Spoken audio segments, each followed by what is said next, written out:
ഖുർആനിലെ സൂറത്ത് ഹൂദിൽ അള്ളാഹു നശിപ്പിച്ച 5 സമൂഹങ്ങളെ കുറിച്ചാണ് പറയുന്നത്.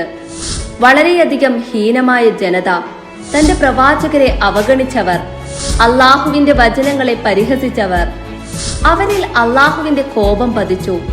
അവന്റെ ക്രോധവും ശിക്ഷയും അവരെ തറച്ചു മാറ്റി. ഭൂമിയിൽ നിന്ന് പൂർണ്ണമായും അവരെ ഇല്ലാതാക്കി. ഒരാളെ പോലും ബാക്കി വെച്ചില്ല. നാം ഈ ആയത്ത് ഓതുമ്പോൾ തന്നെ അതീവമായ ഭയം തോന്നും. ഇത്രയും കഠിനമായ ശിക്ഷ. പ്രവാചകൻ നബി സല്ലല്ലാഹു അലൈഹി വസല്ലമ പോലും ഇത് കേട്ടപ്പോൾ ഭയപ്പെട്ടിരുന്നു. അള്ളാഹുവിന്റെ കോപം, അതിന്റെ ശക്തി, അതിന്റെ തീവ്രത ചിന്തിച്ചു നോക്കൂ. ഒരു സമൂഹത്തെ മുഴുവൻ ഇല്ലാതാക്കിയ ആ ശക്തി.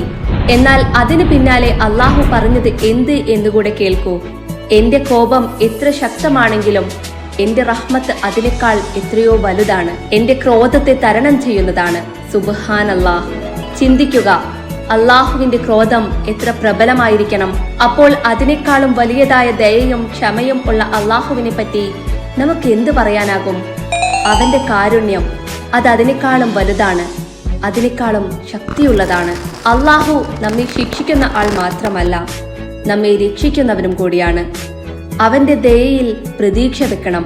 അവന്റെ കോപത്തിൽ നിന്ന് രക്ഷപ്പെടാൻ അവന്റെ ദയയിലേക്കാണ് നമ്മൾ ഓടിയെത്തേണ്ടത്. ദയയും നീതിയും കനിവും നിറഞ്ഞവൻ, അതാണ് നമ്മുടെ റബ്ബ്, അനന്തമായ ദയയുടെയും നീതിയുടെയും ഉടമ.